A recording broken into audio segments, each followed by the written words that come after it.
Hello students, welcome to our channel Gurukulam biology. आज के session में हम लोग बात करेंगे ह्यूमन डाइजेस्टिव सिस्टम। तो चलिए शुरू करते हैं। ये हमारा रहा ह्यूमन का एलिमेंट्री कैनाल। एलिमेंट्री कैनाल की बात करने से पहले हम बात करेंगे डाइजेशन होता क्या है। डाइजेशन वह प्रक्रिया है जिसमें कॉम्प्लेक्स फूड मटेरियल को सिंपल फूड मटेरियल में ब्रेक किया जाता है। The process in which breakdown of complex food material into simple food material takes place is known as digestion. जटिलतम खाद्य कणों को सरलतम खाद्य कणों में तोड़ने की प्रक्रिया को ही पाचन कहते हैं। अब हम बात करते हैं पाचन कितने प्रकार के होते हैं, पाचन को कितने चरणों में पूर्ण किया जाता है, इन सभी को देखते हैं। डिफिनीशन को जान लेंगे एक बार और। The breakdown of complex food material into simplest form is known as digestion. जैसे जो भी हम लोग भोजन करते हैं वो क्या होता है, कॉम्प्लेक्स फॉर्म में होता है। प्रोटीन, फैट, इन सभी का ये क्या है, कॉम्प्लेक्स फॉर्म है। इनको सिंपलेस्ट फॉर्म में ब्रेक किया जाता है। सिंपलेस्ट जैसे प्रोटीन है, इसका कॉम्प्लेक्स फॉर्म क्या, प्रोटीन तो कॉम्प्लेक्स फॉर्म है ही, इसका सिंपलेस्ट फॉर्म क्या है, अमीनो एसिड है। अमीनो एसिड के कंपोजिशन से ही क्या होता है, प्रोटीन का फॉर्मेशन होता है। प्रोटीन का आप लोगों ने पढ़ा होगा कि प्रोटीन क्या होता है। प्रोटीन के 3 स्ट्रक्चर्स होते हैं, primary structure, secondary structure and tertiary structures. इसका स्टडी हम लोग आगे के क्लासेस में करेंगे। यहाँ के लिए आप इतना जानिए कि जो प्रोटीन होता है वो कॉम्प्लेक्स फॉर्म होता है और सिंपलेस्ट फॉर्म क्या होता है, अमीनो एसिड होता है। फैट जो होता है वो क्या होता है, फैट कॉम्प्लेक्स फॉर्म है। जब ये सिंपलेस्ट फॉर्म में कन्वर्ट होता है तो फैटी एसिड बनाता है। कार्बोहाइड्रेट आपका कॉम्प्लेक्स फॉर्म है, सिंपलेस्ट फॉर्म में ये ग्लूकोज और माल्टोज बनाते हैं। आगे की बात करते हैं। जैसे इसका ये हिंदी में इसका परिभाषा ये होगा, जटिल कार्बनिक पदार्थों का सरल कार्बनिक पदार्थों में टूटना ही पाचन है। अब हम पाचन के सभी चरणों को जान लेते हैं। अब हम देखेंगे कि इनको जो हमारा पाचन की प्रक्रिया है वो कितने चरणों में संपन्न होती है। पाचन की प्रक्रिया मुख्यतः 5 चरणों में संपन्न होती है। प्रथम है अंतःग्रहण या इजेशन, दूसरा है पाचन या डाइजेशन, और तीसरा अवशोषण या एब्जॉर्प्शन, चौथा स्वांगीकरण या एसिमिलेशन, पांचवा बहिर्क्षेपण या इजेशन। सबसे पहले हम बात करते हैं अंतःग्रहण की। अंतःग्रहण वाले चरण में ये होता है कि हम भोजन को क्या करते हैं, मुख के द्वारा भोजन को अंदर लेते हैं, अंतःग्रहण करते हैं। भोजन को मुख में लेना ही क्या है, अंतःग्रहण है। अंतःग्रहण के बाद क्या होता है, भोजन का पाचन होता है। हमारे मुख गुहा से होता हुआ हमारे क्या होता है, एलिमेंट्री कैनाल के अगले पोर्शन में क्या होता है, बढ़ता है। बढ़ते हुए कहाँ जाता है, हमारे आमाशय वाले भाग में जाता है, जहाँ पे इसका क्या होता है, डाइजेशन होता है। डाइजेशन के बाद ये क्या होता है, जो कॉम्प्लेक्स फूड मटेरियल है, सबसे पहले हम मुंह में क्या करते हैं, भोजन को छोटे छोटे टुकड़ों में करते हैं। छोटे छोटे टुकड़ों के बाद वो क्या हो जाते हैं, उसमें लार्वा जो होता है हमारा क्या होता है, एमाइलेज एंजाइम जो होता है वो उसके ऊपर वर्क करता है। इसको अभी हम डिटेल में बता रहे हैं आगे। पहले यहाँ पे थोड़ा सा एक ओवरऑल व्यू देख लेते हैं, उसके बाद हम आगे की चर्चा करेंगे। यहाँ पे क्या होता है, बड़े बड़े फूड पार्टिकल को छोटे छोटे टुकड़ों में कन्वर्ट किया जाता है। फिर हमारे एलिमेंट्री कैनाल में आता है, उसको क्या किया जाता है, डाइजेस्ट किया जाता है। डाइजेशन के बाद उसमें से जो न्यूट्रिएंट्स होते हैं, जो हमने क्या किया, डाइजेशन किया है तो कॉम्प्लेक्स फूड को सिंपलेक्स में कन्वर्ट किया है, तो कॉम्प्लेक्स फूड जो सिंपलेक्स फॉर्म है उसका क्या हो जाएगा, एब्जॉर्प्शन हो जाएगा। एब्जॉर्ब होकर कहाँ चले जाएंगे, हमारे ब्लड में आ जाएंगे, और वो ब्लड के थ्रू कहाँ ट्रांसपोर्ट कर दिए जाएंगे, हमारे सेल को। और सेल को किसकी जरूरत है, न्यूट्रिएंट्स की आवश्यकता है। अब हम बात करेंगे अवशोषण के बाद स्वांगीकरण या एसिमिलेशन क्या होता है। एसिमिलेशन वह प्रक्रिया है जिसमें जो हमारा जो अनडाइजेस्टेड जो फूड है, फूड से जो एक्सेस वाटर जो हमने क्या किया है, भोजन करते समय पानी जो पिया है, तो क्या होगा, उस फूड में जो वाटर एक्सेस वाटर जो होगा उस वाटर को क्या कर लिया जाएगा, एक्सट्रैक्ट कर लिया जाएगा, एब्जॉर्ब कर लिया जाएगा। इस प्रक्रिया को ही क्या कहते हैं, स्वांगीकरण या एसिमिलेशन कहते हैं। एसिमिलेशन के बाद जो हमारा फूड होता है सेमी सॉलिड फॉर्म में कन्वर्ट हो जाता है। उसके बाद आता है बहिर्क्षेपण या इजेशन। जो सेमी सॉलिड जो फूड है उसको क्या कर दिया जाता है, शरीर के गुदा द्वार के द्वारा क्या किया जाता है, शरीर के बाहर करने की प्रक्रिया को ही क्या कहते हैं, इजेशन कहते हैं। आशा करता हूँ समझ पा रहे होंगे। अंतःग्रहण भोजन करना, पाचन करना। शोषण में क्या होता है, जो न्यूट्रिएंट्स होते हैं उनको एब्जॉर्ब किया जाता है, और स्वांगीकरण में जल का क्या किया जाता है, एब्जॉर्ब, जल पश्चिम में भोजन से जल को एब्जॉर्ब कर लिया जाता है, और बहिक्षेपण में क्या हो जाता है, शरीर जो सेमी सॉलिड फूड है उसको क्या कर दिया जाता है, शरीर से बाहर कर दिया जाता है। यही हमारा क्या है, बहिक्षेपण है। अब हम डाइजेशन की प्रक्रिया को स्टेप बाय स्टेप देखेंगे। सबसे पहले हम ये देखेंगे कि ये डाइजेस्ट जो हमारा एलिमेंट्री कैनाल है ये कहाँ से कहाँ तक फैला होता है, हमारे माउथ से लेके और एनस तक एक पाइप के जैसा स्ट्रक्चर होता है। इसे क्या कहते हैं हम, एलिमेंट्री कैनाल कहते हैं या आहार नाल कहते हैं।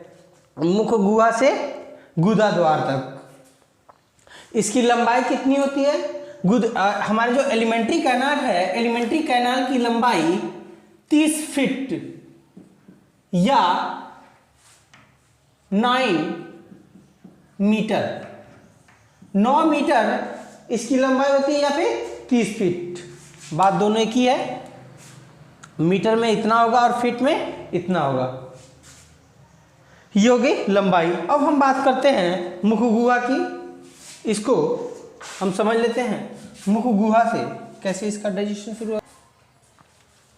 अब हम बात करते हैं मुख की। सबसे पहले इसे क्या कहते हैं, जिस मार्ग से हम भोजन को मुंह में लेते हैं उसे ही क्या कहते हैं,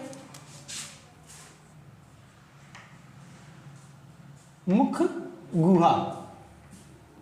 ये हमारा मुख गुहा है। मुख गुहा में क्या होता है, भोजन का अंतःग्रहण करते हैं, इजेशन करते हैं। उसके बाद मुख गुहा के अंदर क्या होता है, मुख गुहा के अंदर दांत पाए जाते हैं। उनका काम होता है भोजन को चबाना।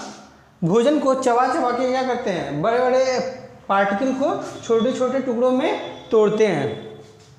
उसके बाद आता है जिह्वा। जिह्वा या टंग का वर्ग ये होता है कि जो लार ग्रंथि से लार निकलता है उस लार को भोजन के साथ मिलाने का कार्य करती हैं। हमारे मुख गुहा में 3 जोड़ी लार ग्रंथियां पाई जाती हैं, जिन्हें क्रमशः अधोजिह्वा,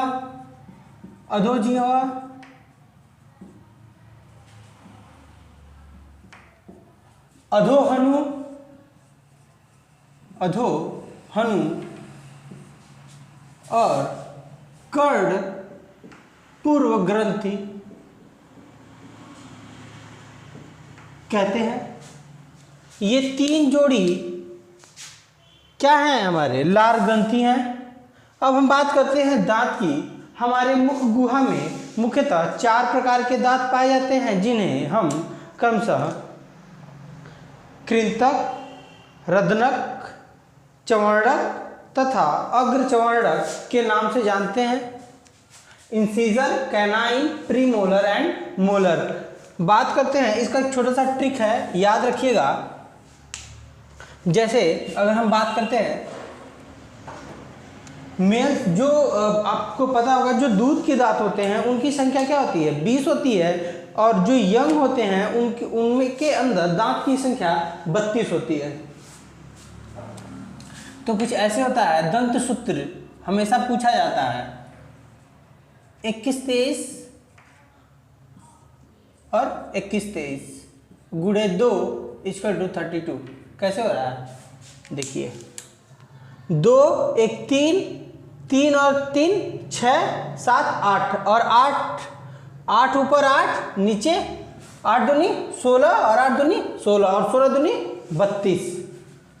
वैसे ही इसका जो छोटे बच्चे होते हैं उनमें 21-0-2 ऐसे होता है, गुणे 2 = 20। 21-0-2 और 21-0-2 ये देख लीजिए, 2 3 3 2 5 और 5 नीचे वाला भी 5 ही हो रहा है। 5 दूना 10 और 10 दूना 20। आशा करता हूं कि ये दंत सूत्र याद करेंगे आप, क्योंकि ये पूछा जाता है। अब हम बात करेंगे भोजन हमारा क्या कहाँ से, मुख गुहा से, सबसे पहले मुख गुहा में आता है, उसके बाद दांतों से उसको क्या किया जाता है, छोटे छोटे टुकड़ों में तोड़ा जाता है। तोड़ने के बाद इसको लार्वा के साथ मिलाया जाता है जीभ के द्वारा। उसके बाद हमारे किस रीजन में जाता है ये, फायरिंग्स, वो कंठ वाले रीजन में जाता है। फायरिंग्स के अंदर एक मूवमेंट पाया जाता है जिसे क्या कहते हैं, पेरिस्टाल्टिक मूवमेंट कहते हैं, या क्रमाकुंचन गति। क्रमाकुंचन गति की वजह से एक निश्चित दिशा में क्या होती है, जो हमारा एलिमेंट्री कैनाल का जो पाइप है, फूड पाइप के नाम से भी जानते हैं, इसे हम क्या कहते हैं, ओसोफैगस या ग्रसनी कहते हैं, ग्रसनी या ओसोफैगस, ओसोफैगस। और ये क्या है, हमारा फायरिंग्स है, फायरिंग्स। ग्रसनी वाले भाग में ही क्या होता है, भोजन का पाचन, ग्रसनी वाले भाग में भोजन का पाचन नहीं होता है। यह एक मार्ग है जो हमारे मुख गुहा को हमारे आमाशय से जोड़ता है। इसके अंदर क्या पाती है, क्रमाकुंचन गति होती है। क्रमाकुंचन गति ऐसे ऐसे ऐसे ऐसे ऐसे वॉल में क्या होती है, एक तरह का मूवमेंट पाया जाता है। इस मूवमेंट की वजह से ही क्या होता है, भोजन अंदर की ओर जाता है। कभी कभी आप देखते होंगे कि हमें क्या होती है, उल्टी होती है, तो उल्टी होने के दौरान लगता है जैसे कि क्या हो रहा है, भोजन पेट से बाहर की तरफ क्या हो रहा है, निकल रहा है। तो क्या उस कंडीशन में होता है, जो हमारा क्रमाकुंचन गति है वो क्या होता है, अंदर की तरफ होता है। वही गति क्या होती है, अपोजिट साइड में जब होने लगती है तो भोजन क्या होता है, पेट से मुख के द्वारा बाहर निकलने लगता है। वोमिटिंग के दौरान ऐसा आप लोगों ने महसूस किया होगा। अब हम इसके आगे के स्टेप्स को बता रहे हैं। एक चीज़ और मेरा छूट गया, जिसमें हमने ये बताया कि क्या जो हमारा डेंटल फार्मूला था 21-23 और 21-02, ये याद रखिएगा। इसमें पहला क्या है, इंसीजर, कैनाइन, प्रीमोलर और मोलर। प्रीमोलर बच्चों में क्या होता है, अब्सेंट होता है, जब ये बड़े होते हैं तब ये दांत निकलता है। और ये भी क्या है, इंसीजर, कैनाइन, प्रीमोलर और मोलर। ठीक है, आगे की देखते हैं। अब हम बात करेंगे जो हमारा भोजन आमाशय या ओसोफैगस से स्टमक में आया है, वो स्टमक में कैसे उसका पाचन होता है। स्टमक में जठर ग्रंथि या डाइजेस्टिव ग्लैंड्स पाए जाते हैं। सबसे पहले होता है पेप्सिन, जिसे पेप्सिन का वर्क क्या होता है, पेप्सिन का वर्क प्रोटीन का पाचन करना होता है। दूसरा होता है हाइड्रोक्लोरिक एसिड, HCl का भी सिक्रीशन हमारे आमाशय में होता है, जो क्या करता है, हाइड्रोक्लोरिक एसिड जो हमारा अम्लीय माध्यम बनाने का कार्य करता है। जो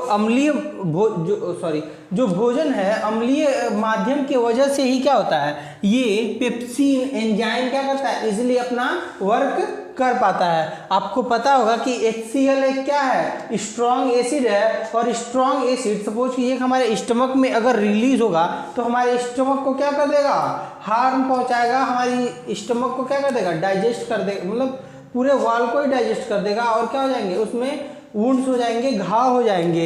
इसके लिए इस जो हमारा इनर लेयर होता है उसमें क्या पाई जाती है, एक श्लेष्मा पाई जाती है, म्यूकस की लाइनिंग पाई जाती है, जिसके वजह से जो HCl सीक्रेट होता है तो हमारा जो स्टमक का इनर वॉल है वो क्या हो जाता है, उसको रोक लेता है। वो वॉल हमारे जो स्टमक का जो अंदर का लेयर है वो क्या होता है, खराब नहीं होता है। अब हम बात करते हैं आमाशय के बाद अग्नाशय की। अब एक चीज और जान लीजिए, ये लीवर जो है ये कौन सा भाग है, लीवर है। लीवर का वर्क ये होता है कि क्या करता है, ये बाइल का फॉर्मेशन करता है। बाइल जूस जो पित्त रस कह रहे हैं आप, वो उसका फॉर्मेशन कौन करता है, यकृत करता है, लीवर करता है। और इसका फॉर्मेशन होने के बाद ये इकट्ठा किस में होता है, गाल ब्लैडर में या पित्ताशय में इकट्ठा होता है। इसके बाद इसका सिक्रीशन किस रीजन में होता है, ड्यूडेनल रीजन में होता है। जो हमारा स्टमक है उसके लास्ट वाले पोर्शन में ड्यूडेनल रीजन में होता है। नेक्स्ट होता है अग्नाशय, पेंक्रियास। ये भी क्या करता है, एक एंजाइम भी सिक्रीट करता है पेनक्रियाट, जिसे क्या कहते हैं, पेनक्रियाटिक जूस कहते हैं। आगे देखते हैं कि पेनक्रियाज का वर्क क्या है।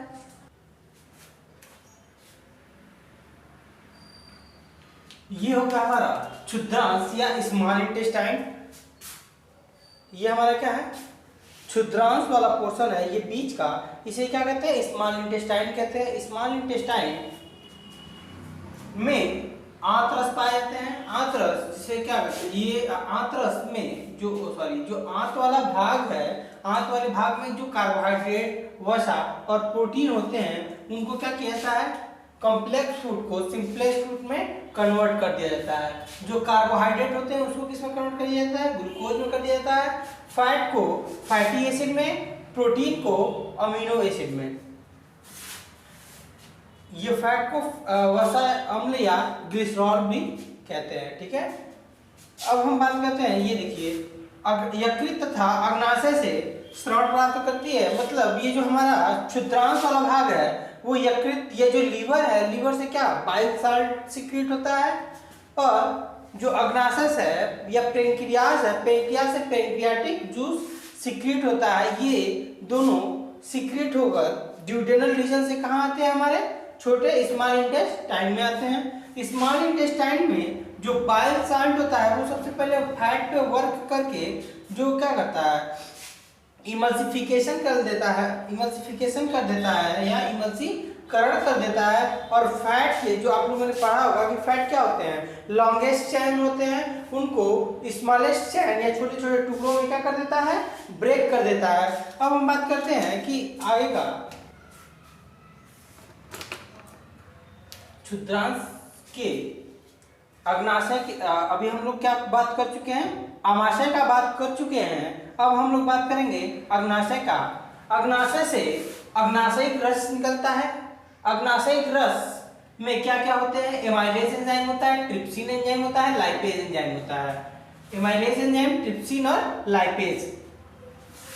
जो ट्रिप्सिन होता है वो किसके डाइजेशन में वर्क करता है, प्रोटीन को पेप्टोन्स में कन्वर्ट करता है। प्रोटीन कॉम्प्लेक्स फूड है, पेप्टोन सिंपलेस्ट है। तो प्रोटीन के डाइजेशन में ट्रिप्सिन भी वर्क करता है। वसा के डाइजेशन में लाइपेज वर्क करता है। देखिए, वसा को क्या कहते हैं, लिपिड भी कहते हैं। लिपिड के लिए लाइपेज, प्रोटीन के लिए ट्रिप्सिन और स्टार्च के लिए एमाइलेज एंजाइम वर्क करके क्या करता है, स्टार्च को ग्लूकोज में कन्वर्ट कर देता है। उसके बाद इसी स्मॉल इंटेस्टाइन के अंदर छोटे छोटे भिलाई पाए जाते हैं। वो भिलाई फिंगर लाइक प्रोजेक्शंस होते हैं। वो भिलाई का वर्क ये होता है कि वो क्या करते हैं, स्मॉल इंटेस्टाइन के जो इनर लेयर का जो एरिया है उसको क्या करते हैं, बढ़ा देते हैं, जिसकी वजह से मैक्सिमम एब्जॉर्प्शन हो जाता है। जितने भी ये डाइजेस्टेड प्रोडक्ट बने हुए हैं ये क्या हो जाएंगे, उन्हीं भिलाई के थ्रू क्या हो जाएंगे, एब्जॉर्ब कर लिए जाएंगे। एब्जॉर्ब करके ब्लड में मिला दिए जाएंगे, जिसे क्या कहते हैं, जो भिलाई होते हैं उन्हें क्या कहा जाता है, दर्द रोम कहा जाता है या भिलाई कहा जाता है। जिनका क्या करता है, इनका वर्क होता है और शोषण का सतही क्षेत्रफल बढ़ा देना। जो और शोषण करने का जो सतह होता है वो क्या कर देना, बढ़ा देना। कुछ ऐसे प्रोजेक्शंस होते हैं, फिंगर लाइक प्रोजेक्शन, ऐसे कुछ ऐसे प्रोजेक्शंस होते हैं। इन्हीं की वजह से क्या होता है, मैक्सिमम एब्जॉर्प्शन हो जाता है। उसके बाद हम बात करते हैं बृहदांश की।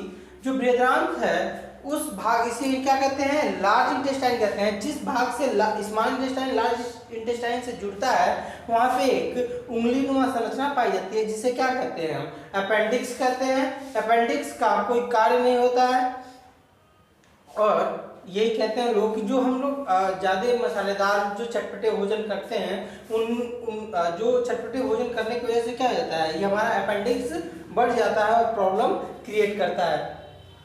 डाइजेशन में इसका कोई रोल नहीं होता है।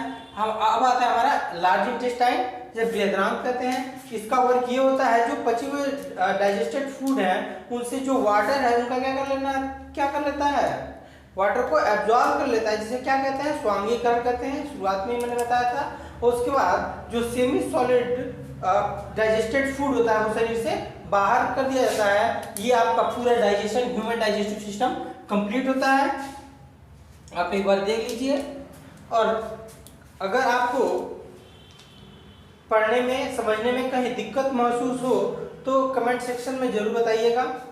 Thank you, have a nice day.